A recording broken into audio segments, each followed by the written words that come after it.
Hi, welcome to the Quick City Workshop.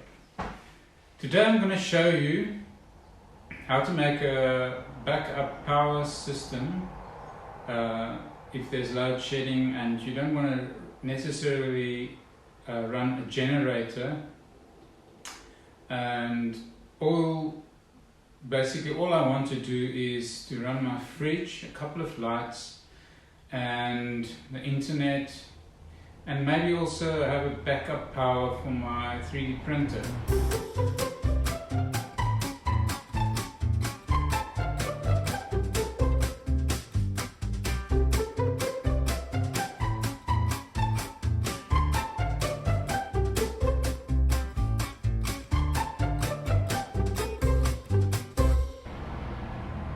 Here where we stay, we've got a lot of power failures. Apart from that, there's load shedding, and although I do have a petrol generator, it's not always convenient to run it for extensive amount of hours because it's noisy, and I would rather have something that can have backup power for a couple of hours and that doesn't make any noise. So I've purchased a 4,000 watt sine wave inverter. The cost of that was about 4,000 Rand. I'm also using a couple of deep cycle lead acid batteries, which at a later stadium I would like to upgrade to something better, but for now that's what I have, and I have the inverter. And let me take you through the process. It's not very hard, it's just a couple of connections and wiring, and let's start. So here I'm making the plan. Basically, I've got 6 batteries, each one of them is 12 volts, but I need 24 volts. So I'm gonna connect 3 on the one side and 3 on the other side in parallel, so that I have 2 batteries of 12 volts. That's together 12 volts, so 3, and because I connect the 2 parallel, and then those 2 batteries is connected together in one line in a series, I'll end up with 24 volts coming out from the one side to the other. So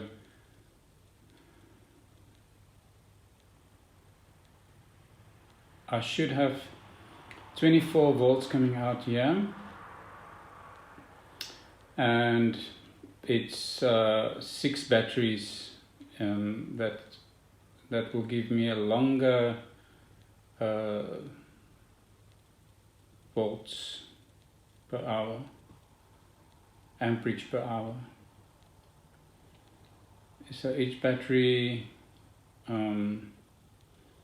is 105 amps per hour, so I should have 210 amps per hour, 24 volts at the end. And then I connect it with the inverter, and the inverter connects to the AC of the house.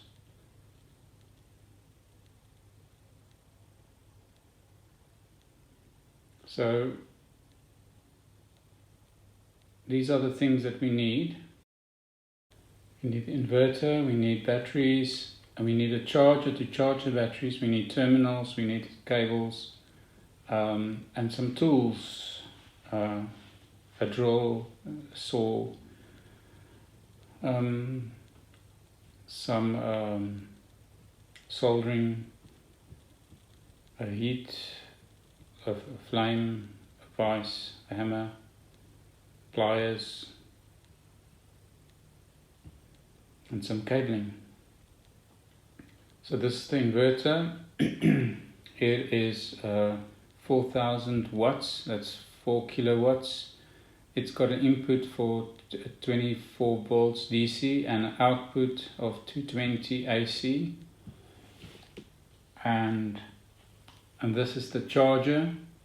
The charger is a 3-stage switching mode intelligent charger. So it won't overcharge the batteries. I can just leave it on and it will charge the batteries whenever it's not in use, and whenever I need power, then the batteries are fully charged. These cables came with the charger, but I'll have to connect them some other way. I might use these cables, although I've got thicker cables that I want to use. Those cables came with the inverter. Then we have a thick, it's an old jump start lead that I'm just going to cut up and use. It's missing a terminal anyway. And it's nice and thick. It's got a capability of transferring a lot of amperage. And then this is a UK plug. The plugs on the inverter unfortunately is not standard, so I need those plugs. And these are the batteries. They are 105 amp hour deep cycle lead acid batteries. I've had them for quite a while, and there's 6 of them. So I don't know how much life they've got left. And yeah, that's the whole caboodle. So my tools are ready, and I've got these terminals. So a lot of the other lead acid batteries that you get has got different type of, these are the old style. I'm just going to use it, I have them. The cable connects to them with these clamps. The new way is there's bolts on the batteries. So this is a nice snipper to cut the cable with, and I've got a hacksaw and side cutters. That's always handy. This wrench is nice to pinch stuff. Utility knife to cut the insulation off. A piece of 16mm copper tubing that I'm going to use to make terminals. I'll just solder it on and drill a hole through. And because I need a lot of heat, I'm not going to use a soldering iron. I'm going to use that plumbing torch, and I'm going to flatten the one side, and I'm going to use this vise. So if you've got these basic tools, then you'd be sorted. So let's start. The first thing that I'm going to do is I'll have to, of course I need spanners also. And the first thing I'm going to do is mark the cable where I need to strip the insulation off. So I'm just using a Koki pen and marking exactly where I want to strip the insulation off.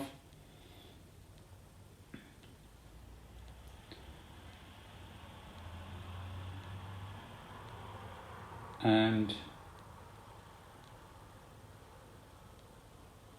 cutting the cable, stripping it with a utility knife, taking the insulation off on that section.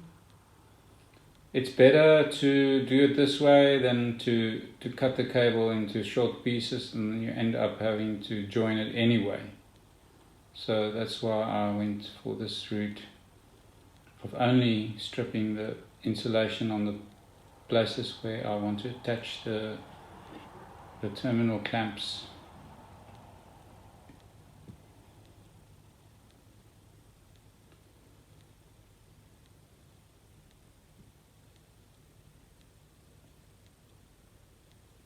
So there you have it. I'm almost finished. Just the last side. That's the end of the cable. And I'm done. Yeah. So my next step is going to be to repeat it with to the other cable also.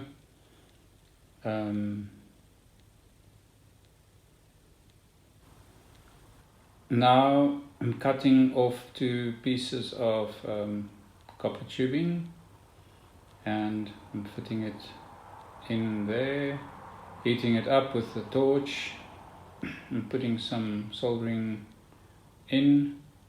Make sure it's nice and hot and the soldering flows and joins. I'm pinching it on the one side just for extra strength so that it can't pull out ever. Flattening it, and only need to be, all that's left is to drill the right correct size hole and clean off the burr. And if you really want to, you can cut off the 2 corners, 45-degree corners also. And there, that's a very sturdy, nice and strong terminal.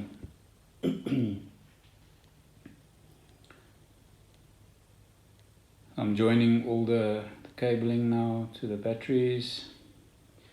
Must concentrate here, not to make a short because it's a lot of power. Although it's not dangerous, it won't shock me, but it can melt the cable if I short circuit the 24 volts.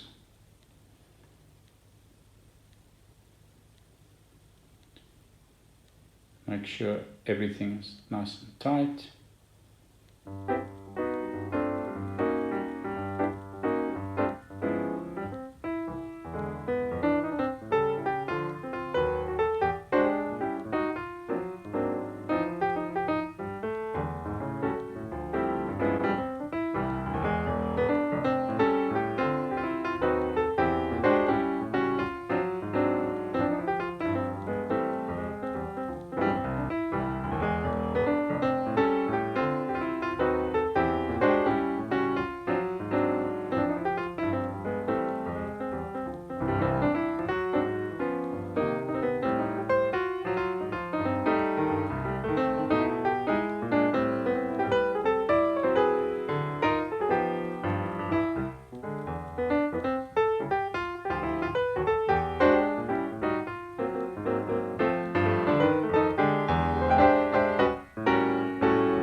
Connect the 2 ends to the inverter and it's time to test it, and there we go, it's working.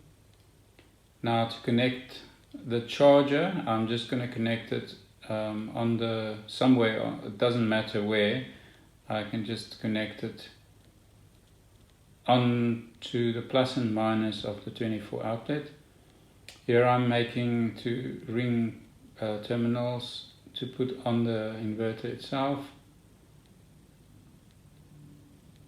Just putting soldering and heating it up, making sure the minus goes on the minus and plus on the plus,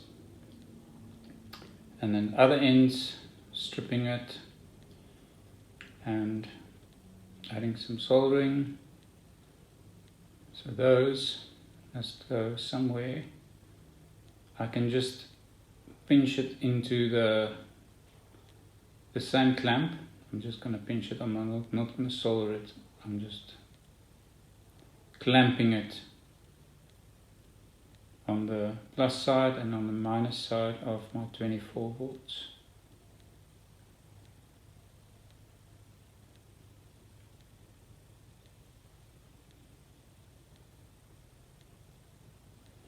So this system can also be upgraded later with solar power by putting another inverter to charge the batteries, to keep the batteries charged. But at the moment I just want to keep it charged from the main in the garage. And now to move everything over to, I have to dismantle everything and move it. I've cleared a space on my battery at a time because the whole thing can't be moved together, it's too heavy.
So almost done, just a little bit of tidying the wiring up and ready for testing.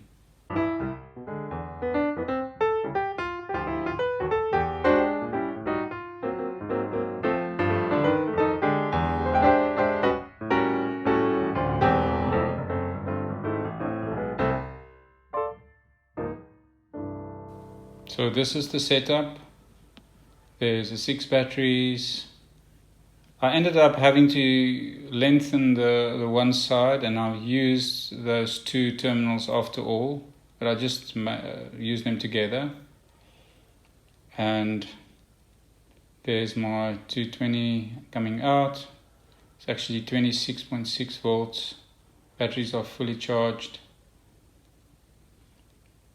The charger is charging the system from the mains, and then if there's load shedding, all I have to do is run an extension to my fridge, and I can also connect some lights.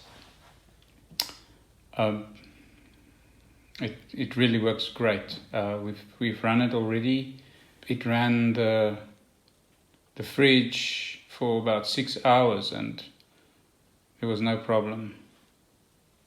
So there you have it, and that's how you set up an inverter, a backup power system for your house. I hope you enjoyed this video, and please subscribe and hit that bell button so that you're updated when I release a new video. And I do hope that you have a very great week.